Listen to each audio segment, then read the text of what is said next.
Hey, welcome back to Mrs. Dowling's Art Studio. As you can see, I've been getting started on our graffiti project where now we're combining graffiti with a cartoon character.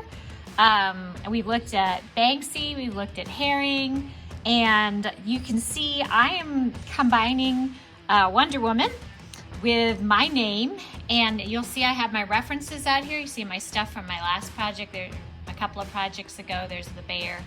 And I've got some ideas circulating in my head for how I want to put this together. So that's why I've got these spray can images here.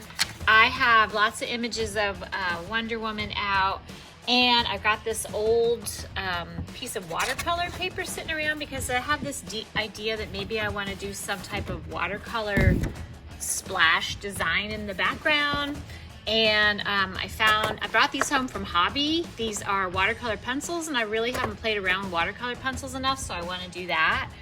But what you can see is, yeah, I've directly copied because the graffiti artists did do that. So you guys should enjoy this. This is the one time I'm allowing you to do this. And you do have to give credit to the original artist.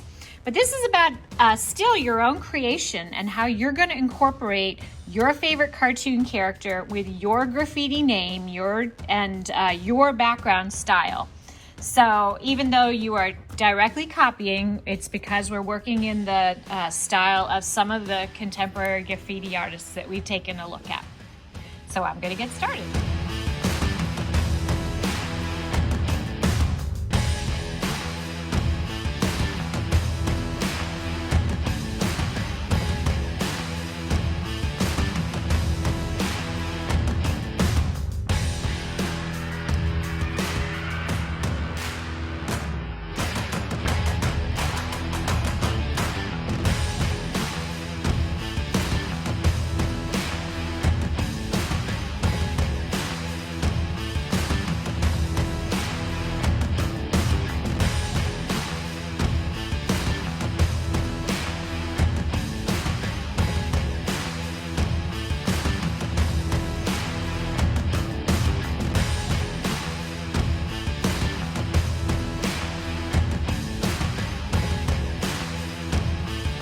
Take a break there and just talk you through what I did.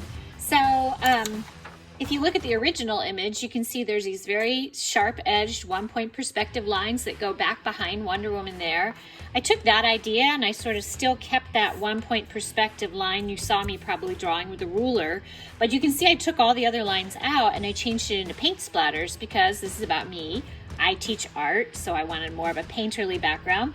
Plus, I chose bubble letters, and the more organic, free-flowy paint splatter works better with the bubble letters. Now, I'm holding off a little bit about making the rest of her super bold. I want to start in on markers and some color and see how it goes before I make decisions on what I want to do next with her, and that's fine. Remember, you don't have to commit to one medium and going all the way with it as you work through this process. You can stop and start and change.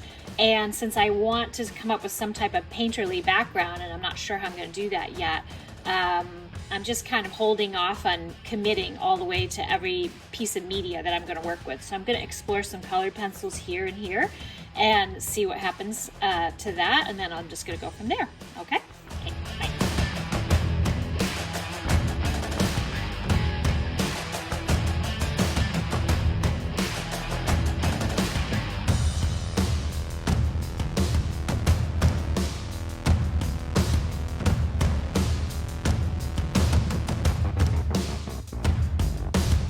So I finished adding the markers and the colored pencils. I did a gradient, so I went from light to dark, so that's adding value in color. And it's also known as ombre, and that is when you move from a tint into a shade perhaps, or one color into another color, which I didn't do. I stayed within the same color family. The next thing I'm going to do is I'm going to take my colorless blender and I'm just going to work on smoothing out some of the texture that's left behind by the colored pencils. Press it down a little bit. Once you press it down into the paper, I can't add any more. It seals it. Remember, colored pencils are wax, so I'm basically putting a coating of wax over the top to make it look smooth. Then I'm going to make my decision on the background. I just have this idea, I don't know, maybe I'll do it or not. I have to work on the background first And then I might cut this out and glue it to another background. But we'll just have to see from there. So if I don't, here's where you can leave off. This is your requirement, your graffiti name, however you incorporate it in with a cartoon character with some type of design element as well. And if it's really graphic, you can probably leave the background plain, or you can take it a step further like me and try and explore something with the background and make it a mixed media piece. Okay. So this was the foundation for my background for this piece, and I had this idea of sort of making this oozy watercolor mess. This is watercolor pencils, and so I brought it outside, and now I'm going to add a little bit of water to it and see what happens and see if I'm happy with it. Here we go. If I can get my spray bottle to work.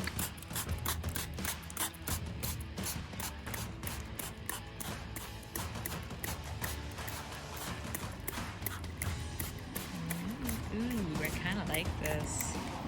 Let's see how it looks when it dries.